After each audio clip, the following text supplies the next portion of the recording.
want to start by sharing a story, a very telling story. As a Muslim who wears the hijab, the Islamic headscarf, I actually have multiple stories, but I'll share just one. One time I was walking out of a grocery store, and I hear a voice from behind me, a woman saying, excuse me. And I turn around and I say, yes. And she says, can I ask you a question? Just very rushed and without any introductions. She says, do you advocate Sharia law in the US? And I say, I'm assuming she means at a governmental level. So I say, no, but what does Sharia law mean to you? And she says, well, the oppression of women. And I say, well, that's not what Sharia is all about. And then she goes, right, because you can drive, right? So you can imagine that we had a very wonderful conversation after that. But I was really proud of this one for coming up to somebody who is visibly Muslim, who she feels could answer her questions. But what it really does show us is that some people can tend to conflate cultural practices and governmental practices with religious teachings. And also for people who don't have an interaction with or actually ties to the local Muslim community or relationships with people who are Muslim, who are practicing the faith, they can tend to be consumed by media portrayal of Islam and Muslims, and that can actually develop a genuine fear in their hearts and a fear of the entire faith and its adherents. And so I'll also say that the Muslim community in San Luis Obispo County is relatively small. It is actually an integral part of the fabric of our society. We have local police officers as well as nurses and physicians and many business owners. We also have teachers in our school district, administrators, as well as professors. I'm very proud of Cal Poly. Recently they hired 2 Muslim couples who are Muslim, as well as 4 female Muslim women who actually wear the hijab. So this is something that actually the visibility of the diversity is actually increasing in the community, but not many people actually promote that in the United States.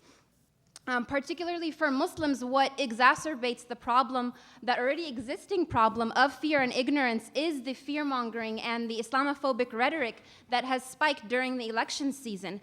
And it's really important to actually see that many people don't realize how much the fear-mongering can actually incite hate crimes and violence against Muslims. Almost every day now we hear of vandalisms against mosques and attempts to actually burn down mosques and terrorizing worshipers outside of the mosques, armed protesters terrorizing the worshipers, as well as children and teenagers who are being bullied left and right and called ISIS when they don't even know who these monsters are halfway across the world.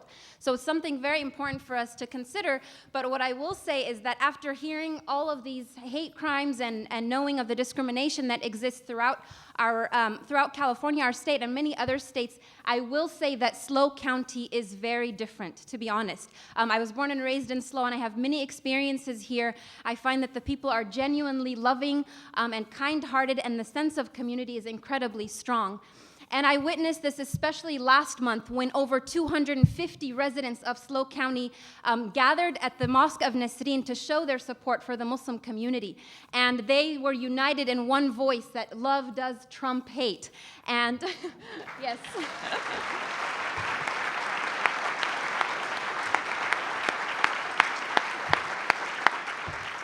And every soul that gathered on that day showed the entire community what it truly means to love thy neighbor.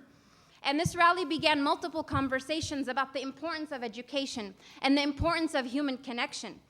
And if fear actually breeds hate and violence, it's actually the understanding and exposure to different beliefs and traditions and customs and practices that can actually quell the fear in people's hearts and actually turn what is something that could be considered foreign into something familiar and actually almost comfortable as well. And this is why the local Muslim community has focused much of its efforts on education. We actually speak frequently at churches and interfaith events. We're also inviting everybody here to our 5th annual open house at the Mosque of Nasreen on May 21st from 10 to 4 p.m., where we're going to have lectures and you get to meet Muslims in SLO County and just experience what it's like to be in a mosque without any fear and just build those human relationships and connections. And we're also planning a 5 to 6 week course on Islam with Dr. Lloyd Moffitt, who is an outstanding religious studies professor at Cal Poly as well. That's coming up later on this year. So in the age of fear-mongering and xenophobia, we have the responsibility, I believe, to become the voice of reason and balance within our communities. We need to first understand the dangers of hate speech and develop the knowledge and courage to speak out against it when the time is critical. And if we want to transform our world into a peaceful, just, and loving place, we need to first begin with ourselves and with those closest to us. So as we create visions and strategic plans and for our businesses to grow and flourish, let's also think of building safe spaces and embracing diversity within our community. And that starts with our homes and our neighborhoods and our organizations. In a time when the world is experiencing global problems like climate change and world hunger and a refugee crisis that could be potentially inherited by future generations, we can't afford to succumb to divisiveness and infighting. Our local community is a microcosm of the global community. And if we can plant the seeds of love and stand up for justice and stand up for what is right, perhaps we can set an example for the entire global community of what it truly means to be one nation, under God, indivisible, with liberty and justice for all. Thank you.